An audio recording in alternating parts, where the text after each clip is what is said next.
सभापति महोदय, मनुष्य जीवन के अंदर शिक्षा का योगदान बहुत अहम योगदान है। भारत के संविधान निर्माता बाबा साहब भीमराव अम्बेडकर साहब ने कहा था कि शिक्षा वो शेरनी का दूध है, जो पिएगा वो दहाड़ेगा।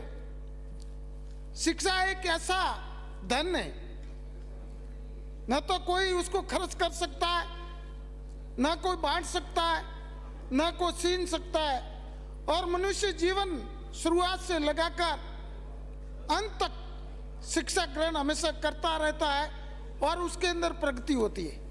उस विषय पर आज चर्चा हो रही है।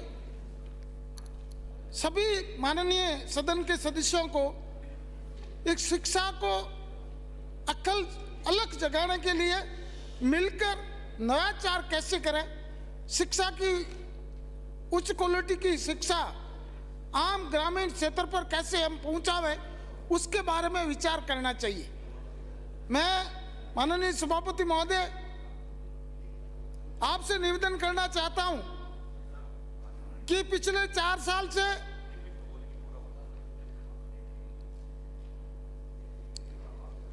राजस्थान के लोकप्रिय मुख्यमंत्री और हमारे शिक्षा मंत्री जी ने शिक्षा के अंदर कई नवाचार किया है। हर जगह पर स्कूल खोलना, पुरानी भारतीय जनता पार्टी की सरकार ने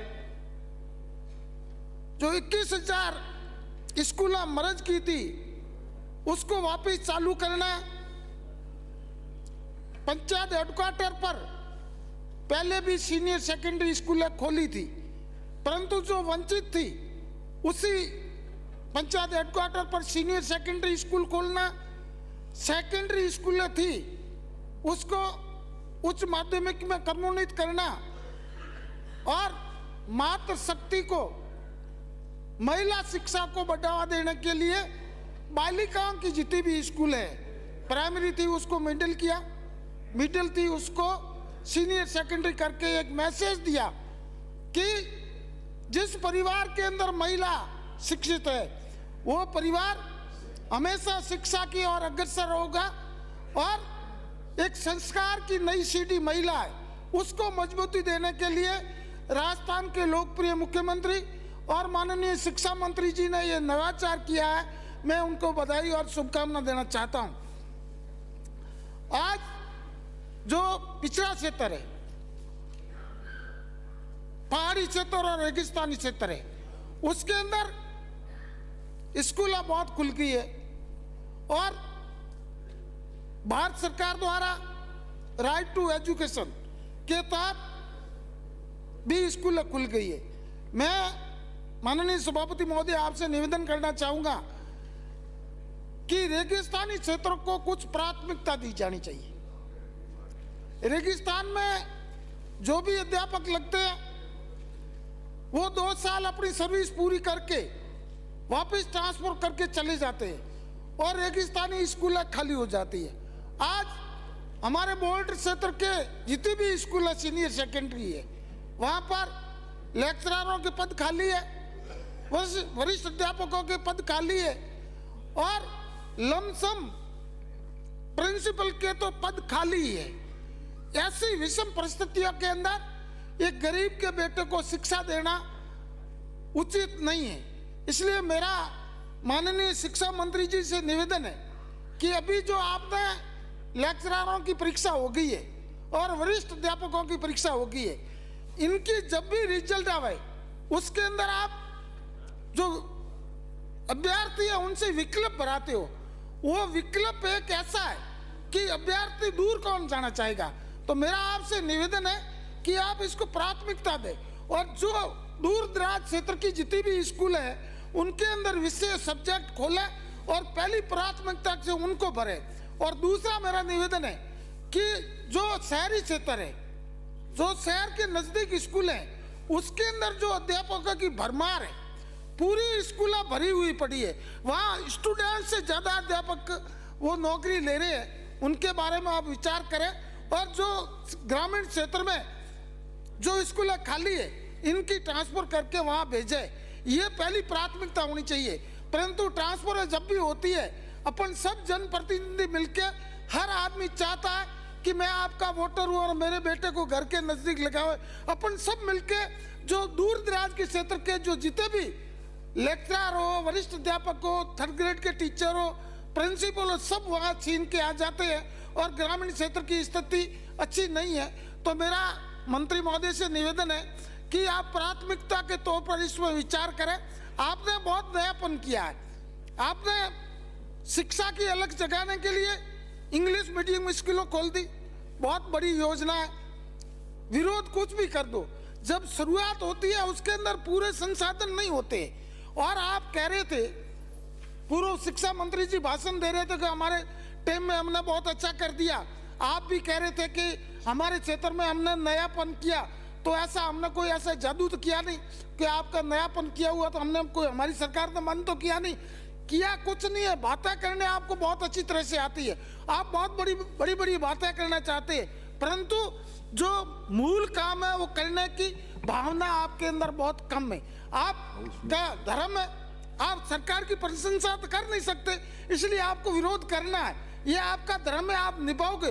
परंतु वास्तव में जो हकीकत है, वास्तव में सरकार ने जो एक लगन के साथ शिक्षा को आगे बढ़ाने के लिए, शिक्षा को मजबूती देने के लिए और आम आदमी और गरीब के बेटे के अंदर एक नई रोशनी पैदा करने का काम किया है, इसलिए माननीय मुख्यमंत्री जी को और माननीय शिक्षा मंत्री जी को मैं बधाई और शुभकामना देना चाहता हूं। आज एक गरीब के दिल में एक जज्बा जगा है कि मेरा बेटा इंग्लिश मीडियम स्कूल में जाएगा और वो भी कलेक्टर बन सकता है, SDM बन सकता है, इंजीनियर बन सकता है, डॉक्टर बन सकता है। आज एक नई सोच है, शुरुआत हुई है।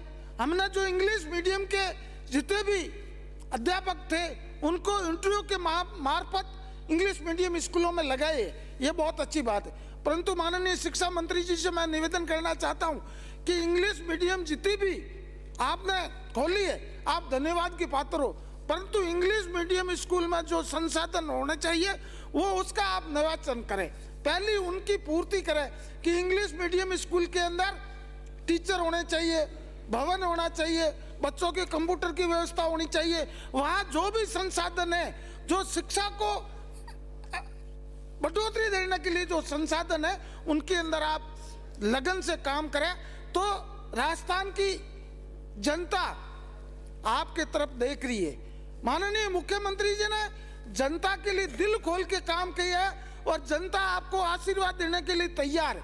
किसी भी क्षेत्र के अंदर विरोध नहीं है, विरोध नाम की चीज नहीं है। आपको तो ये मैसेज जनता तक पहुंचाना है, जनता के हित की। जहां पुराने भवन है उनकी मरम्मत की व्यवस्था करो, जहां स्कूलों के अंदर शौचालय नहीं है वहां शौचालय की व्यवस्था करो, पानी की व्यवस्था नहीं है वहां पानी की व्यवस्था करो, और स्कूल के भवन मजबूत हो, स्कूल में जो संसाधन है वो आगे ज्यादा हो, और शिक्षा की ओर अग्रसर करने के लिए उच्च क्वालिटी के अध्यापक हो। आज प्राइवेट स्कूलों की हालत अच्छी नहीं है। पहले ये होड़ लगी हुई थी कि हर आदमी अपने बेटे को, पैसे वाला लोग प्राइवेट स्कूल में भेजना चाहता था, वो मामला धीरे धीरे कम हो गया। हाई प्रोफाइल स्कूलों के अंदर जरूर पैसे वाले उद्योगपति लोगों के बच्चे पढ़ रहे हैं, परंतु आज जो मीडियम श्रेणी के लोग हैं, हर अधिकारी कर्मचारी आपके सरकारी स्कूल में अपने बच्चों को पढ़ाना चाहते हैं। रिजल्ट भी जो आ रहे हैं उसके अंदर गवर्नमेंट की स्कूलों के जो टॉप लेवल के बच्चे आ रहे हैं वो गवर्नमेंट के स्कूल के आ रहे हैं, और जो प्राइवेट स्कूलों के जितने भी बच्चों का जो टॉप लेवल की बातें हो रही है वो सिर्फ मैनेजमेंट के तहत आते हैं। तो मेरा निवेदन है मंत्री जी से कि आप इसके अंदर नवापन करें। आपने शिक्षा को बढ़ोतरी देने के लिए स्कूलों क्रमोन्नत बहुत की, आपने ब्लॉक स्तर पर सभी सब्जेक्ट खोलने की घोषणा कर दी, छात्रवृत्ति की घोषणा कर दी। आपकी मेहरबानी से मेरे विधानसभा के अंदर आपने कस्तूरबा गांधी छात्रावास खोल दी, अनुसूचित जनजाति को मजबूती दिलाने के अनुसूचित जनजाति आवासीय बालिका विद्यालय खोल दिया। अल्पसंख्यकों को मजबूती देने के लिए एक नहीं दो अल्पसंख्यक आवासीय विद्यालय खोल दिए। कस्तूरबा गांधी छात्रावास गौड़ के तले में खोल दिए। आपने बहुत अच्छा काम किया। और ये बच्चों को प्रोत्साहन करने के लिए गार्गी पुरस्कार हो, इंदिरा प्रदेशी पुरस्कार हो, जो अच्छे अंक प्राप्त करते हैं उनको स्कूटी की व्यवस्था हो, साइकिल की व्यवस्था हो, दूध की व्यवस्था हो, बच्चों को पोशाक की व्यवस्था हो, सिलाई की व्यवस्था हो, बहुचर के मार्फत उनको किराए की व्यवस्था हो। ऐसी कई योजना की है और जनता आपको वाहवाही कर रही है। जनता खुशी से हर क्षेत्र में हम जाते हैं तो हमारी प्रशंसा होती है, हमारा स्वागत होता है। आपने मेरे विधानसभा के अंदर 68 सीनियर सेकेंडरी स्कूलें खोली है, बहुत बड़ा काम किया है। मैं आपको धन्यवाद देना चाहता हूँ, साधुवाद देना चाहता हूँ। पर मेरा निवेदन है कि जो शिक्षकों की कमी है उसके ऊपर आप विशेष ध्यान देंगे और जो दूर दराज के क्षेत्र की जितनी भी स्कूल है उसको आप शिक्षा की पूर्ति करने के लिए पूरा करोगे। दूसरा मेरा निवेदन है, उच्च शिक्षा मंत्री जी से मेरा निवेदन है कि कॉलेज आपने बहुत खोल दी, बहुत अच्छी बात है। आज गरीब के बेटे के दिल में एक जज्बा है कि मैं मेरे घर के नजदीक की कॉलेज में जाकर अध्ययन कर लूंगा, डिग्री हासिल कर दूंगा और भारत का नेक नागरिक बनने की चेष्टा रखूंगा। परंतु मेरा निवेदन है कि प्राइवेट कॉलेज चल रही है, प्राइवेट दूसरी भी संस्था चल रही है, एक मिनट, दूसरी भी संस्था चल रही है, वो जनता के साथ दोहरा घात कर रहे हैं। मन मर्जी से पैसे वसूल किए जाते। पहले तो बच्चों को कह देते कि आपको स्कूल आने की जरूरत नहीं, क्योंकि उनकी कॉलेज है ही नहीं। कॉलेज नाम की चीज है और लोगों को पैसे वसूल करने का काम कर रहे हैं। उसके अंदर मंत्री जी आप थोड़ा सा ध्यान दें और नोट करें कि कौन जनता के साथ खिलवाड़ कर रहा है, पैसे लूटने का काम कर रहा है। बड़ी बड़ी हवेलियां बना के घूम रहे हैं, बड़ी बड़ी गाड़ियां में घूम रहे हैं और जनता का गाड़ी कमाई का पैसा ले रहा है, उसके ऊपर करा। और जो जिस कॉलेज के अंदर लेक्चरर नहीं है, जो आपने डेपुटेशन पर अभी कह रहे थे, उसके बारे में भी करें। और माननीय सभापति महोदय, माननीय सभापति महोदय, आपने मुझे मांग संख्या 20 प्रारंभिक शिक्षा, 21 माध्यमिक शिक्षा